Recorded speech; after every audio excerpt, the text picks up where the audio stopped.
Oi, pessoal, boa noite a todos e todas. O meu nome é Ana Luísa Tibério, sou estudante de Relações Internacionais na PUC São Paulo e membro do grupo de estudos sobre conflitos internacionais do Programa de Educação Tutorial em Relações Internacionais da PUC.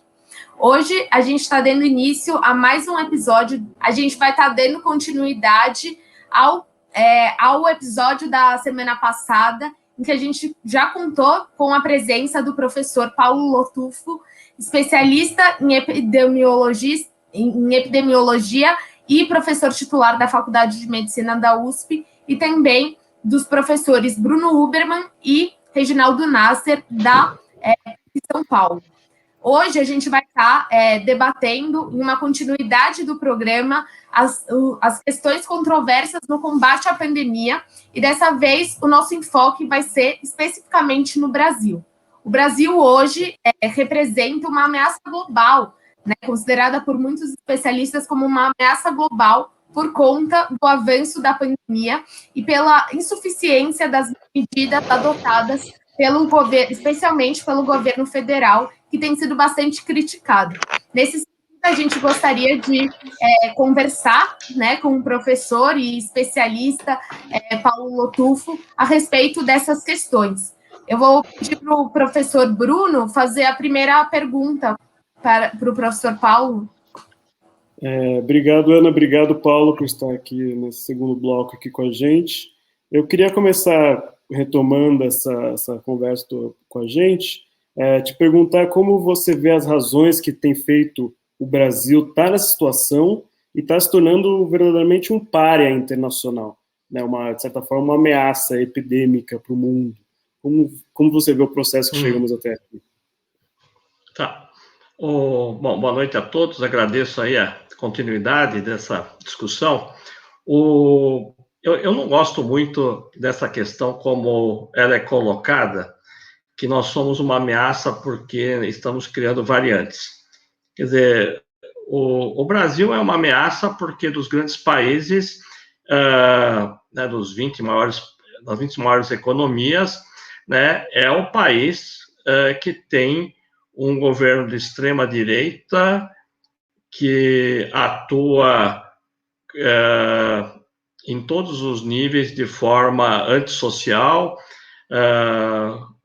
com problemas da política ambiental, das minorias e todas as ações negativas. Eu acho que essa é a ameaça, né, que o Brasil tem.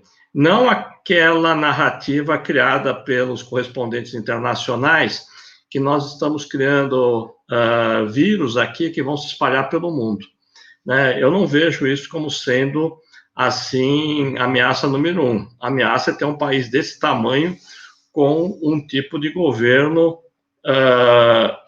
como esse que nós temos aqui. Esse é um ponto, né? Agora, a questão, Bruno, é como que nós chegamos a esse estadio. Isso é uma questão que realmente chama atenção. Quando nós tivemos o surgimento da pandemia, nós tínhamos condição perfeita de saber o que iria acontecer. Tivemos um pequeno azar, que foi o carnaval ter caído na última semana de fevereiro. Se o carnaval tivesse caído na primeira semana de fevereiro ou segunda, o espalhamento do vírus teria sido bem menor. E nós tivemos, no início, algumas ações muito positivas. Poucas pessoas sabem que, provavelmente, nós conseguimos isolar inicialmente. Nós tivemos muita gente que chegou de Wuhan, da China, ou mesmo da Itália e outros lugares, que foram para cidades, tiveram provavelmente um quadro flusto, não tiveram contato e não se espalhou. Foi se espalhar quando ela começou, o número de viagens para São Paulo e Rio e também para Fortaleza foram muito grandes. E aí existe também o fator carnaval, principalmente no caso de Fortaleza, que vieram vários aviões da Itália. Eles entraram, né, e foram se espalhando, né, as pessoas foram sendo contaminadas, Não houve um caso índice, como a imprensa adorou falar, né, de um senhor que estava esquiando nos Alpes italianos e foi atendido no hospital privado aqui. Esse senhor não começou nada. Ele foi o primeiro caso diagnosticado só porque foi feito o diagnóstico, ele foi para a casa dele, não entrou em contato com mais ninguém, ele não passou para ninguém. O vírus já estava circulando desde meados de fevereiro, né, principalmente pelas pessoas que trabalhavam nos aeroportos dessas 3 cidades, e aí nós começamos a espalhar para o restante do país. Mas nós tínhamos condição de segurar, sim, a pandemia, fazendo o contato e o rastreamento, que a gente já sabia fazer há 100 anos, né? E também fazendo os isolamentos das cidades principais. São Paulo, Rio, Fortaleza deveriam ficar isoladas, os voos deveriam estar fechados, né, entre essas cidades. Paulo, eu lembro, eu tenho hábitos, tanto naquilo que eu trabalho, de levantar as percepções, voltar aos momentos, né? Sempre tem algum momento que a gente está voltando. Uhum. E eu lembro, fui reconstituir outro dia, justamente aqui para estar conversando com você, como que eu fui me informando sobre isso, né? Eu voltei lá às datas. Eu me lembro que eu não lembro de quem, um artigo na Folha de São Paulo, de um cientista, não me lembro quem, mas chamando a atenção que era algo sério, que precisava de distanciamento. E lembro também, esse foi decisivo, que vazou não sei se proposital ou não, mas foi até bom que tenha vazado, um áudio, que é a conversa do Davi Wip, o Esper e o Vicente Amato. Jatene. O Fábio Jatene.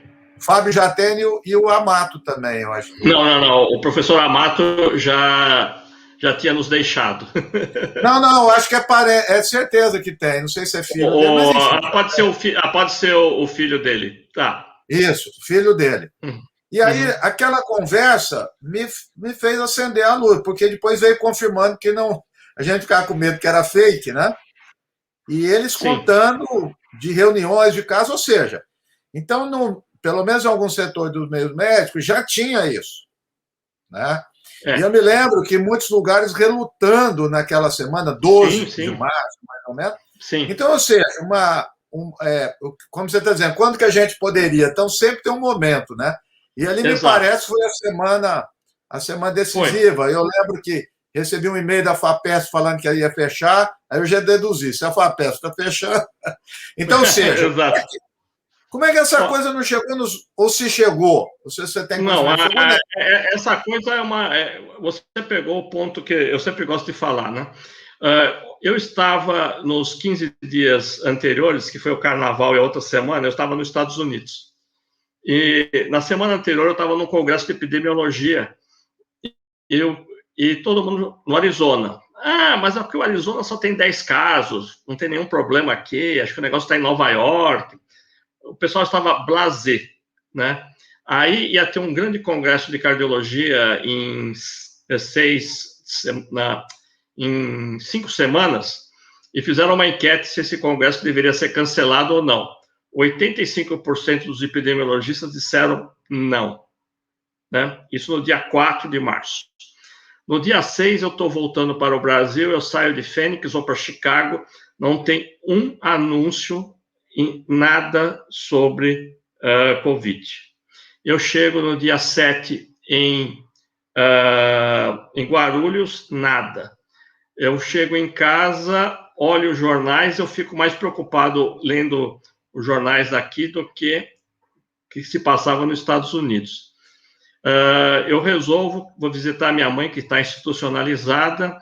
No meio do caminho, eu volto, porque eu falo, nossa, pode ser uma catástrofe o que eu vou fazer, né? E aí, a gente vai conversando, parece que não está existindo nada. Mas eu vou contar uma história que é assim, no mesmo momento em que começou a viralizar esse vídeo do Fábio Jatene, um pouco antes, no HC, o pessoal foi discutir o que nós vamos fazer. Eles começaram a reunião às 8 horas e falaram assim, nós identificamos 4 casos confirmados no HC. Aí o cara interrompeu, não, olha, isso aqui foi de ontem à tarde, mas até ontem à noite eram 16, né? Aí passou meia hora, o pessoal já falou que eram 60 casos. Mais um tempo, já estava em 120. Então, uma das pessoas deu um murro na mesa e falou assim, não tem mais o que discutir. Ele anotou os números, né? Falou assim, isso é uma exponencial. Nós estamos numa baita de uma epidemia, então vamos começar a trabalhar e vamos ver o que nós vamos fazer, né? E aí, depois à tarde, viralizou esse vídeo, né? E foi aí que as pessoas começaram a ter noção mesmo, né? E isso foi no dia, e saiu a OMS falando da pandemia. E aí foi uma coisa assim, o fim de semana, vocês vão lembrar, né? Na sexta-feira, a Unicamp falou que ia fechar. A USP falou que era um exagero, né? Falou que era um exagero às 10 horas, só que lá eu estava no campus, né? Eu estava no campus e quando chega 3 horas da tarde, a reitoria da USP, junto com a Unesp e a Unicamp, decreta que vão fechar, né? E o governo do estado não concorda, né?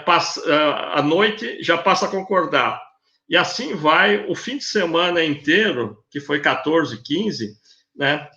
Foi isso. Pessoas de outros locais do país achavam que o pessoal de São Paulo estava totalmente histérico, né? E assim foi se tomando conta, né? E nos Estados Unidos foi a mesma coisa também, né? Tem vários lugares que duvidavam disso, né? Professor? Agora, oi. Posso fazer uma pergunta? Sobre claro. essa questão, assim, acho que até por ter uma dificuldade, né, da previsibilidade, na verdade eu tenho 2 questões, assim. Uma é em relação a uma questão mais geral, como que lidar com essa questão da previsibilidade de grandes pandemias, né? Porque tem um debate de um setor científico, né, que fala sobre essas grandes pandemias serem o futuro, né? Do que já é o presente e também o futuro. Como que a gente trabalha na questão da previsibilidade? E a segunda é em relação às medidas que deveriam ser adotadas, né? Talvez se a gente no começo tivesse tido uma política de lockdown real, de isolamento real, sim. o Brasil não estaria enfrentando essa situação. Que medidas você acredita que deveriam ter sido, né, e serem adotadas hoje no combate à pandemia aqui? O interessante é o seguinte, em 1976, fevereiro de 76, houve num regimento americano um surto da H1N1.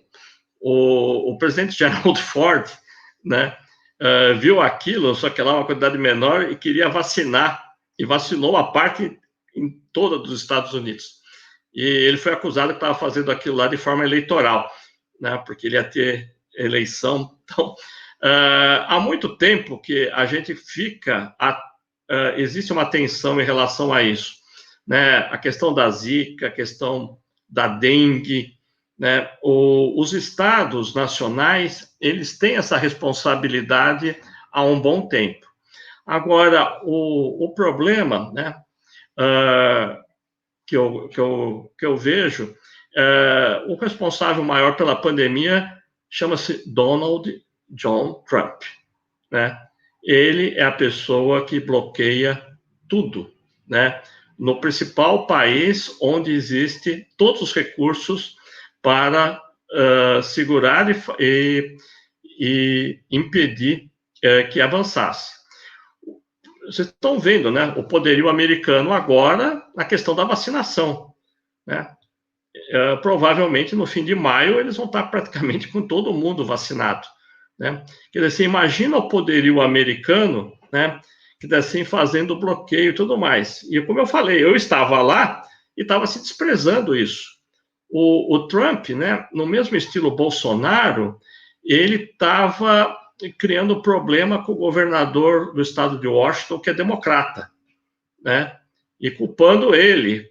Você está deixando entrar e uma forma racista, né? The Yellow, né?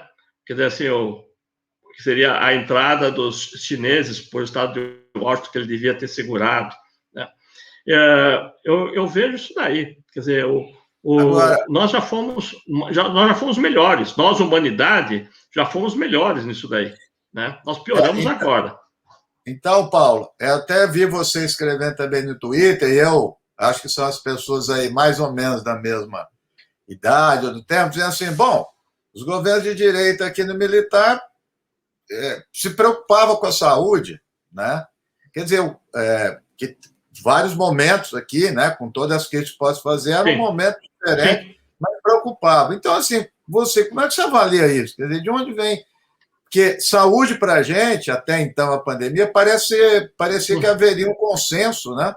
Será que é porque isso afeta questões sociais mais diretamente do que... Estou especulando aqui. Diferente da meningite. O que será? Pois é. Quer dizer, a vacinação em massa começa com os militares. O PNI é obra dos militares. Eles pegam a parte do realengo lá para fazer biomanguinhos, né? Tem a questão da censura com a meningite, que é uma coisa à parte, mas eles começam a Campólio, né? Trazem muita gente de esquerda até para ficar no ministério, para fazer as coisas, não tem muito problema em relação a isso. Eu acho que tem a figura do Bolsonaro, né? Sem dúvida, mas eu sempre tenho que, quando eu vou utilizar esse termo, né? Eu preciso respirar fundo, né? Lembrar que eu li um pouco de Foucault, de Bourdieu, né? Um pouco de Wayne Brown, né? É o neoliberalismo, né? Quer dizer assim, a política neoliberal, né? Quer dizer, a política não é nem a política, né? Quer dizer assim, essa onda neoliberal que vem há muito tempo de ir esfacelando progressivamente o Estado, né? Nos levou a isso. E veja só, isso aconteceu aqui em São Paulo, não só na Secretaria da Saúde, onde não se avançou no que poderia avançar em termos de estruturação da área, né? Você acabou com a Fundação Faria Lima, que era muito importante, com a Fundap, né, que formava quadros, a Fundação SEAD quase foi para o espaço, e no nível federal, né, nada aconteceu já durante um bom tempo, né? O Ministério da Saúde, ele tem pessoas, ele não tem um quadro fixo, né? Ele não tem quadros, né? Se você vai no Ministério da Justiça, no Itamaraty, CNPq, IPEA, você tem quadros concursados, fixos, que sabem o que fazem. No Ministério da Saúde, a maior parte das pessoas que estão lá, várias excelentes, elas são contratadas provisoriamente. É um contrato com a OPAS, Unesco, né? E o que essas pessoas fazem? Elas trabalham bem, mas, na primeira oportunidade, prestam concurso aí para uma universidade, para outra mais. Então, nós tivemos aí, há um bom tempo, né, o esfarelamento da vigilância epidemiológica, né, como sendo uma política de Estado, né, de defesa do Estado. Sobre essa questão do neoliberalismo, eu queria te perguntar uma coisa. Muitos têm colocado o papel a ganância pelo lucro das empresas privadas como a eficiência, em certo sentido, do desenvolvimento da vacina, do avanço tecnológico, né, e negligenciando o papel que os estados desempenham historicamente nesse combate. Como você vê esse discurso avançando e o papel do mercado em relação ao Estado no desenvolvimento de tecnologia e saúde, da vacinação? Essa questão, assim, a questão da vacina, né, não só da vacina, como dos medicamentos. Quer dizer, a maior balela que a indústria farmacêutica sempre fala eles têm o famoso 800 milhões de dólares, porque para cada remédio aprovado, eles gastaram 800 milhões daqueles que não foram aprovados. Isso daí é muito em termo. Toda a pesquisa médica, sanitária, biotecnológica nos Estados Unidos, ela é 100% financiada pelo NIH, National Institutes of Health. Né? A indústria, ela entra depois, na parte tecnológica, como aconteceu na vacina da Pfizer. O pessoal, a pesquisadora na Universidade da Pensilvânia, ela passou 20 anos trabalhando com mRNA, né, com verbas públicas. Depois que se teve a oportunidade, a ideia de se empacotar o mRNA em lipídios, só que lá para poder fazer a vacina. Né? Então, as empresas, elas entram numa outra fase, né, dentro do que o Estado americano concede agora. Mas, no passado, né, por exemplo, na polio, o Salkin e o Sabin, eles desenvolveram, eles patentearam, mas aí eles abriram uma licença, o registro, para qualquer empresa que produzisse a vacina, desde que ela fosse distribuída gratuitamente de forma universal. Né? O interesse não foi tão grande, mas fizeram, e quem financiou muito foi o Rotary Internacional. A Campolio foi toda paga com o Rotary Internacional. Né? E os países... Então, agora existe realmente uma enorme ganância, uma disputa entre as empresas. Várias informações que nós estamos vendo aí são informações que a gente tem um pé atrás, né? Porque a gente sabe o jogo que a Pharma faz. Nos Estados Unidos, a Novalgina, que existe há 50 anos, né, que o Reginaldo e eu tomamos aí desde da primeira, sei lá, dor que nós tivemos aí, que a nossa mãe deu para nós, né? Lá eles falam que leva à aplasia de medula. A medula óssea não funciona mais, você ficaria sem glóbulos. Pirona foi um enorme concorrente para os analgésicos americanos. Ela é de origem alemã. Né? Então é uma coisa complicada isso. Oi. Vamos falar um pouco agora das vacinas, da vacinação aqui no Brasil. Eu te acompanho atentamente lá no Twitter, e você é um dos únicos, um dos poucos, vamos dizer assim, e com fundamentação que eu, em particular, concordo, mas queria que você conversasse um pouco, porque essa questão, infelizmente, ela não ganha dimensão, que é essa discussão de grupos vulneráveis, idade, né? E você tem enfatizado outros aspectos da necessidade de vacinação dos trabalhadores, daquele que está em mobilização. Então, eu queria ouvir um pouco, acho que é importante as pessoas ouvirem essa argumentação que você tem em relação a isso. Porque é o seguinte, nessa guerra ideológica aí, que eu acho que é muito forte, ganhou terreno e força a ideia de que a epidemia era um problema individual.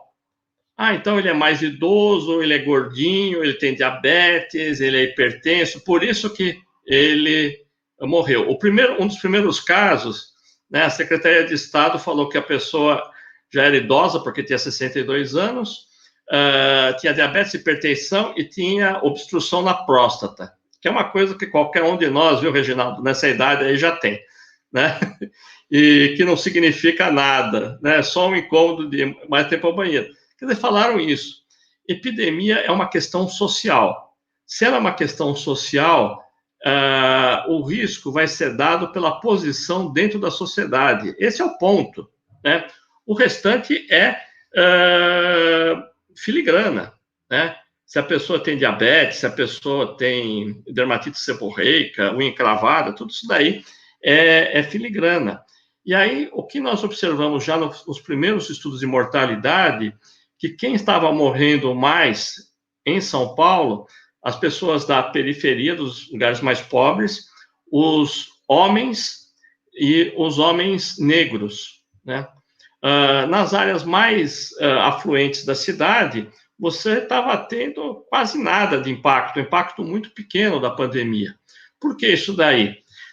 Porque onde a gente mora, aqui, né, na Zona Oeste, a maior parte dos acadêmicos, né, estava todo mundo em casa fazendo home office.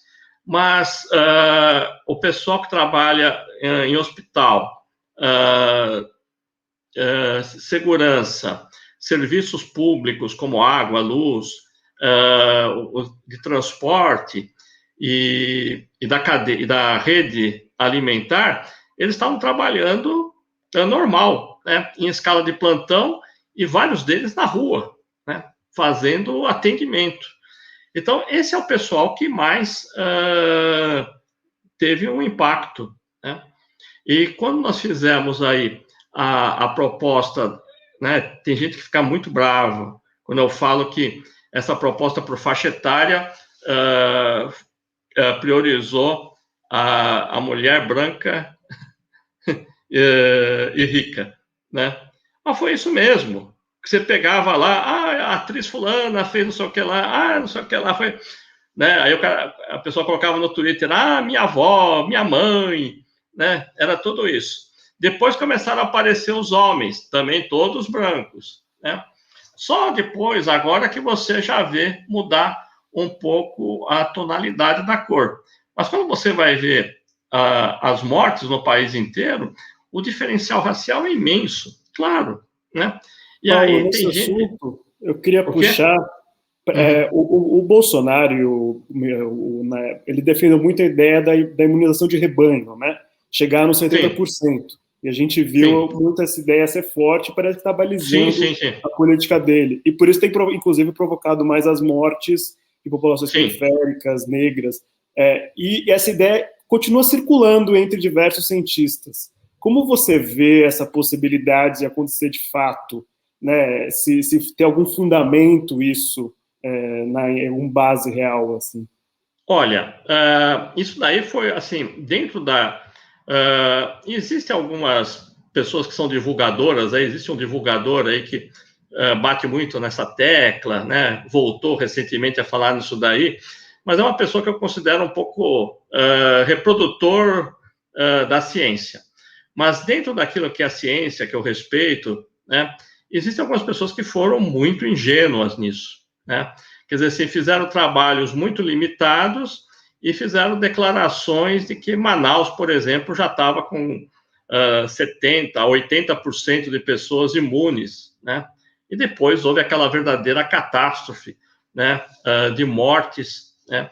E aí o pessoal fala, não, é porque foi variante, foi reinfecção, mas nunca conseguiu se provar isso daí. Eu acho que o cientista precisa ter um pouco de uma mentalidade consequencialista, né? Pensar um pouco no que vai significar o que ele está falando.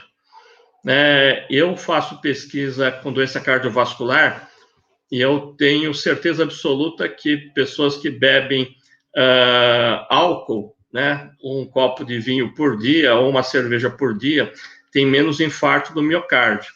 Eu estou falando aqui porque é um clube restrito, né, mas eu nunca vou falar isso em nenhum jornal, não vou falar isso em nenhuma televisão ao grande público. Por quê?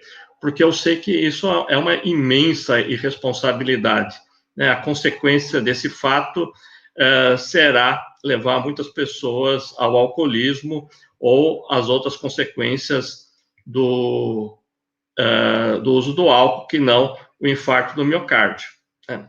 Então, eu vejo isso, as pessoas que puxaram aí para a imunidade de rebanho, né, elas estavam pensando só no que elas estavam fazendo, né, e não tiveram ideia da consequência, né, dessa informação, como ela iria pesar.